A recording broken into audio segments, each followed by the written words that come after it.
Bismillahirrahmanirrahim. Assalamualaikum warahmatullahi wabarakatuh. Alhamdulillahirabbil alamin wa bihi nasta'in ala umurid dunya waddin. Wassalatu wassalamu ala asyrafil anbiya'i wal mursalin sayyidina wa habibina wa syafi'ina wa maulana Muhammadin wa ala alihi wa sahbihi ajma'in. Allahumma salli wa sallim ala sayyidina Muhammadin al-fatihi lima ughliq wal khatimi lima sabaq nasiril haqq bil haqq wal hadi ila siratikal mustaqim wa ala alihi wa sahbihi haqqa qadrihi wa miqdarihil azim. Subhanaka la ilma lana illa ma 'allamtana innaka antal alimul hakim. Rabbi shrah li sadri wa yassir li amri wahlul 'uqdatam min lisani yafqahu qawli. Amma ba'du. Ananda soleh-soleh semua, bagaimana kabarnya? Ya, semoga kita semua senantiasa dalam keadaan sehat walafiat ya.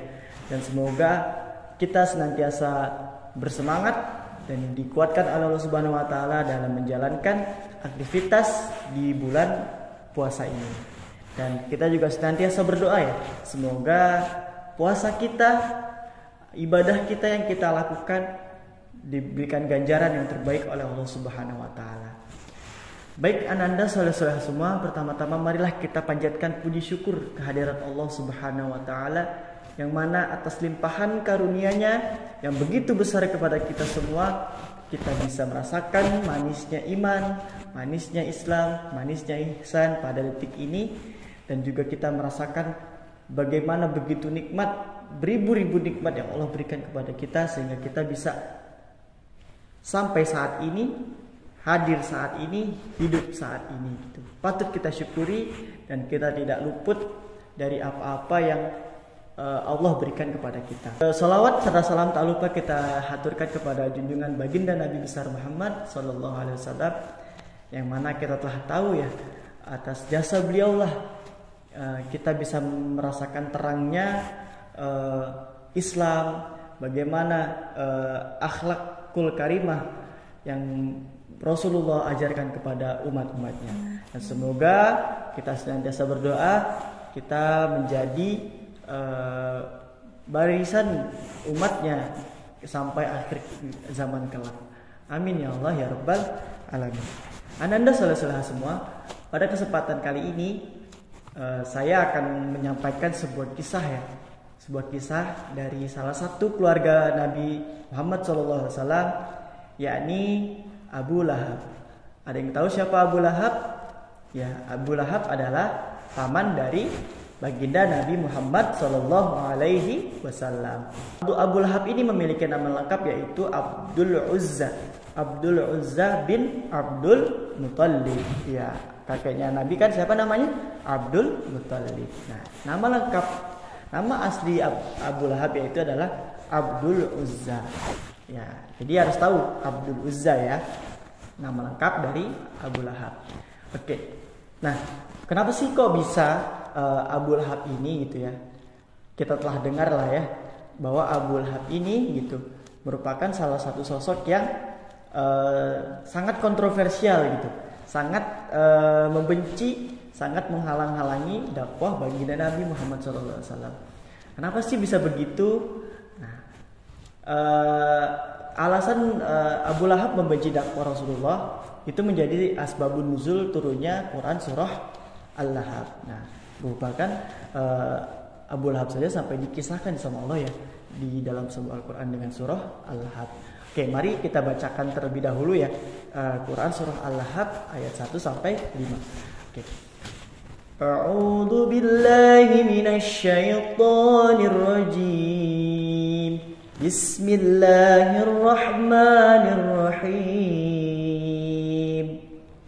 Tabbat yada abi lahabin wa tab. Ma aghna anhu maluhu wa ma kasab. Sayasla naran dhata lahab. Wa imra'atuhu hammalatal hatab fi jidha hablum min masad. Sadaqallahul aliyyul azim. Ya, ananda soleh-soleh semua. Kalau kita baca ya, surah Al-Lahab itu berisi doa terkait kutukan gitu. Maksudnya doa agar Abu Lahab ini dimasukkan ke dalam neraka gitu. Sungguh binasa kedua tangan Abu Lahab gitu. Nah, itu kan sebuah pernyataan gitu, kecaman dari Allah Subhanahu wa taala bahwa Abu Lahab ini sudah melakukan perbuatan yang berdosa gitu, melakukan perbuatan yang sangat keji gitu. Yakni apa perbuatan yang dosanya?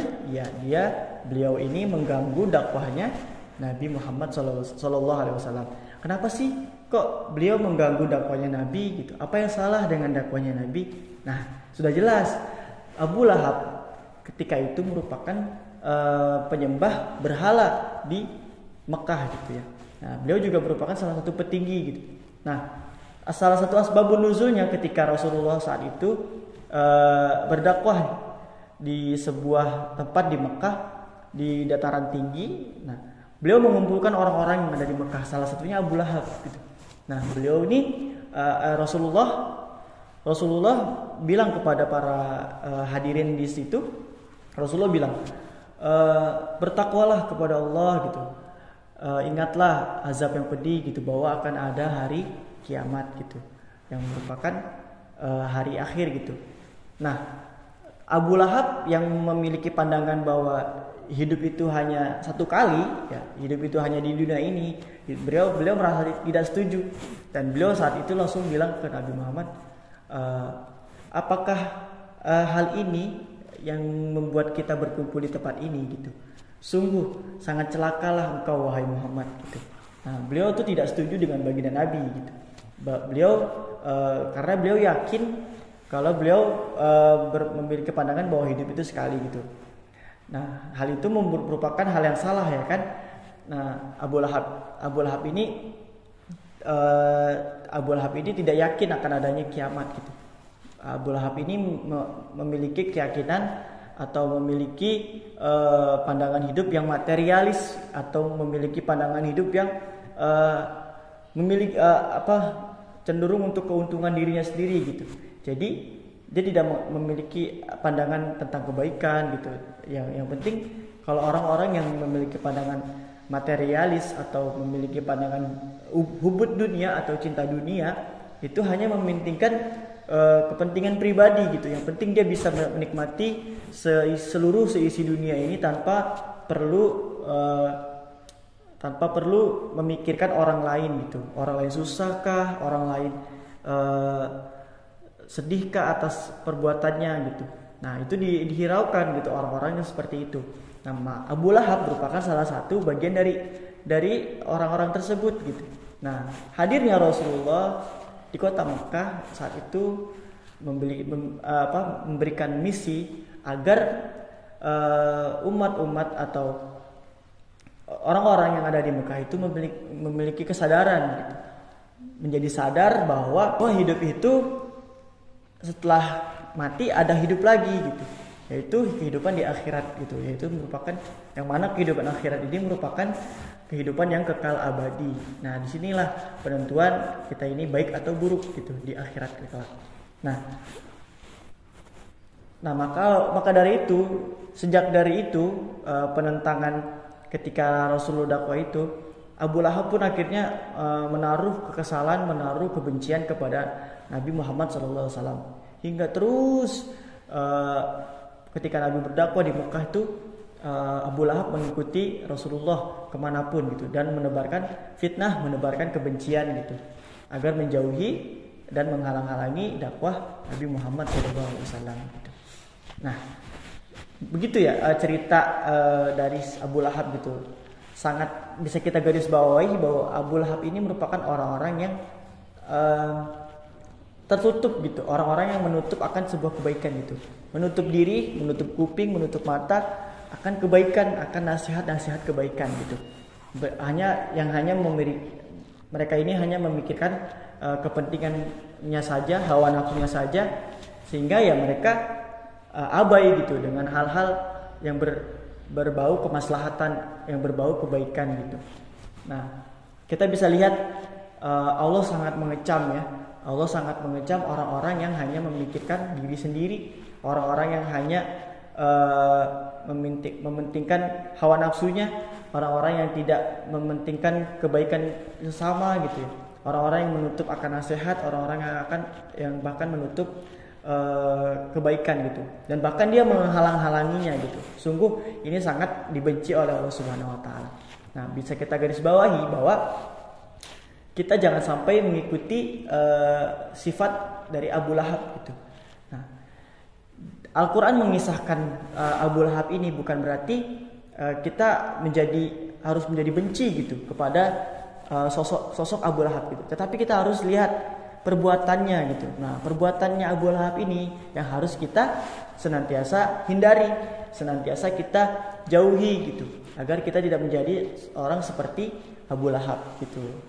Nah, oleh karena itu anak-anak soleh-solehah, di bulan yang suci ini mari kita tingkatkan nih. Kita latihan melalui puasa, menahan hawa nafsu, dan juga senantiasa merutinkan hal-hal yang kebaikan gitu ya, bersedekah dan juga membantu orang lain gitu kan. Dan juga kita juga senantiasa berzikir, sholat tarawih dan hal-hal lain gitu. Nah, itu merupakan bentuk agar kita tidak menjadi orang seperti Abu Lahab kayak gitu. Nah, baik anak-anak soleh-solehah, dalam kutum singkat ini bisa kita maknai bahwa Abu Lahab, sifat dari Abu Lahab tidaklah baik gitu untuk ditiru, melainkan kita harus senantiasa menjauhinya. Dan kita sadar kita pun tidak luput nih dari kesalahan, kita pun tidak luput bahwa kita juga pernah nih mungkin ya menutup kebaikan, menutup mata akan nasihat gitu. Mungkin nasihat orang tua, nasihat guru kita tidak dengarkan. Nah, maka dari itu yuk di momen bulan puasa ini kita kembali, kita bertaubat kepada Allah Subhanahu wa taala untuk pada akhirnya kita senantiasa melek akan kebaikan, melek akan sebuah nasihat itu, hal-hal yang baik gitu. Dan kita senantiasa teguhkan hal-hal baik agar hal-hal yang jahat ini tidak merajalela. Nah, mungkin sekian kultum singkat yang bisa saya sampaikan. Banyak salah dari saya, mohon dimaafkan. Hadanallahu wa iyyakum ajma'in. Wallahul muwaffiq ila aqwamit thoriq. Assalamualaikum warahmatullahi wabarakatuh.